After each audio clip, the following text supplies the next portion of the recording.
Hello వాళ్ళు ఎలా ఉన్నారు? ఇప్పుడే శ్రీరాములు థియేటర్లో రాజు వెట్స్ రాంబాయి అనే సినిమా చూస్తున్నాను. ఈ సినిమా గురించి కొంచెం మాట్లాడాలి. ఎందుకంటే నేను డైరెక్టర్ గారు ఒక మాట అన్నారు. ఈ సినిమా గనక నెగిటివ్ టాక్ వస్తే నేను అమీర్పేట్ సెంటర్లో బట్టలు ఇప్పి తిరుగుతా, కడ్రాయర్ మీద తిరుగుతా అన్నారు. సినిమా మిమ్మల్ని 20 తారీఖు కనుక మీరు కనుక నెగిటివ్ టాక్ అనేది వస్తే అమీర్పేట్ సెంటర్ ఉందిగా, కడ్రాయర్ మీద తిరుగుతా.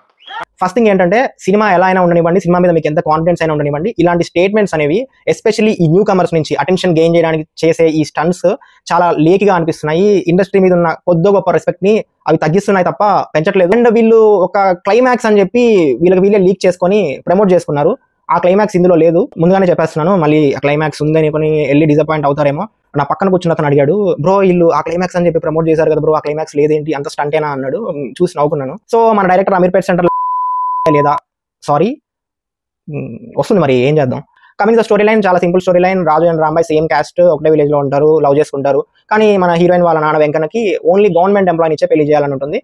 సో లాస్ట్ కి పెళ్లి ఒప్పుకున్నాడా లేదా, ఏం జరిగింది, ఏదో హార్డ్ హిట్టింగ్ క్లైమాక్స్ అన్నారు. ఆ హార్డ్ హిట్టింగ్ క్లైమాక్స్ కి ఇదంతా స్టోరీ ఎలా దారి తీసింది అనేది remaining part of the film. ఈ మ్యూజిక్ కి బిగ్గెస్ట్ పాజిటివ్ మ్యూజిక్ చాలా ఫ్రెష్ గా ఉండింది. అండ్ ఆ విలేజ్ వైబ్ కి తగ్గట్టు మధ్యలో కొన్ని కల్చరల్ ఈవెంట్స్ వస్తాయి, వినాయక చవితి, పెళ్లిళ్ళు అని. ఆ మ్యూజిక్, ఆ బ్యాండ్ మేళం, ఆ బ్యాక్గ్రౌండ్ లో వచ్చే లవ్ సీన్స్ అప్పుడు వచ్చే మ్యూజిక్ అండ్ ఎమోషనల్ సీన్స్ అప్పుడు వచ్చే మ్యూజిక్, ఇదంతా చాలా ఫ్రెష్ వైబ్ ని క్యారీ చేసింది. అండ్ సినిమాని 50% మ్యూజిక్ కే ముందుకు తీసుకెళ్ళింది. అండ్ ఈ సినిమా ఫస్ట్ హాఫ్ కొత్తగా ఏముండదు, బట్ ఎంగేజ్ చేసింది. అంటే ఆ విలేజ్ లో జరిగే కల్చరల్ ఈవెంట్స్, అక్కడ జనాలు ఎలా ఉంటారు, ఈ సినిమాలో క్యారెక్టర్స్ ఎలా బిహేవ్ చేయబోతున్నాయి, ఇవన్నీ ఇనిషియల్ సెటప్ పోర్షన్స్ లో అదంతా బాగుండింది. And next comedy, hero and తన గ్యాంగ్ చేసే కామెడీ చాలా బాగా వర్కౌట్ అయింది. Most of the comedy scenes కొంచెం అడల్ట్ జోక్సే ఉంటాయి. సో దానికి ప్రిపేర్ అయ్యి వెళ్ళండి. హీరో ఫ్రెండ్ గ్యాంగ్ లో డాంబర్ అని ఒక ఇంట్రెస్టింగ్ క్యారెక్టర్ ఉంటుంది. అతను ఆ విలేజ్ వైబ్ కి ఈ సినిమాకి పర్ఫెక్ట్ గా సెట్ అయ్యాడు. అండ్ తనది ఒక కస్టమర్ కేర్ కాల్ చేసే ఒక సీన్ ఉంటుంది. ఆ సీన్ చాలా హిలేరియస్ గా వర్కౌట్ అయింది. అండ్ థియేటర్ అంతా పగలబడి నవ్వారు.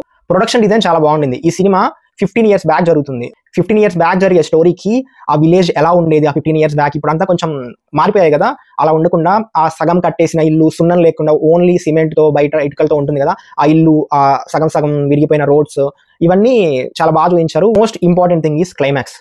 సినిమా అంతా ఒక ఎత్తు అయితే క్లైమాక్స్ ఇంకొక ఎత్తు.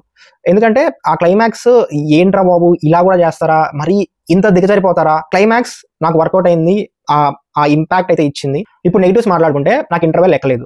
ప్రాబ్లం ఎక్కడ వచ్చిందంటే, మీరు ఇనిషియల్ సెటప్ పోర్షన్స్ లో క్యారెక్టర్స్ ఇంట్రడ్యూస్ చేశారు, తర్వాత అడల్ట్ జోక్స్ అన్నారు, తర్వాత లవ్ స్టోరీ అన్నారు, మధ్యలో 2 ఫాదర్ సీన్స్ పెట్టారు. అవి కూడా చాలా నార్మల్ గా ఉంటాయి ఫాదర్ సీన్స్.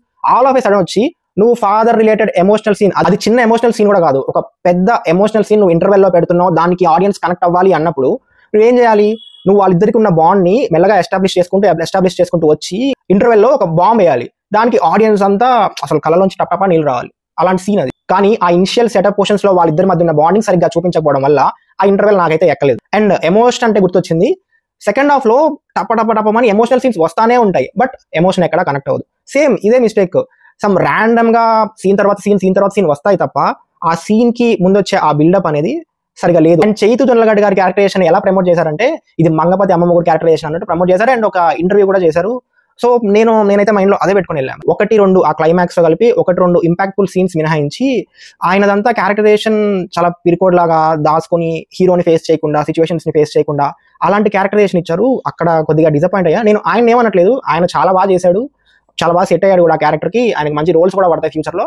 బట్ మీరు ఏదైతే ఇలా ప్రమోట్ చేశారో అది అక్కడ లేదు. అది కొంచెం డిసప్పాయింట్ చేసింది. ఓవరాల్ గా చెప్పాలంటే యావరేజ్ అనిపించింది. ఎమోషన్స్ ని సీన్ టు సీన్ కరెక్ట్ గా క్యారీ ఫార్వర్డ్ చేసి ఉంటే వర్కౌట్ అయ్యేదేమో. సెకండ్ హాఫ్ అంతా ఎమోషనల్ సీన్స్ వస్తాయి కాబట్టి ఆ సెకండ్ హాఫ్ అంతా వర్కౌట్ అయ్యేదేమో. అది గైస్, సినిమా యావరేజ్ అనిపించింది. మీరు చూస్తే మీకు ఎలా అనిపించిందో కింద కామెంట్స్ చెప్పండి.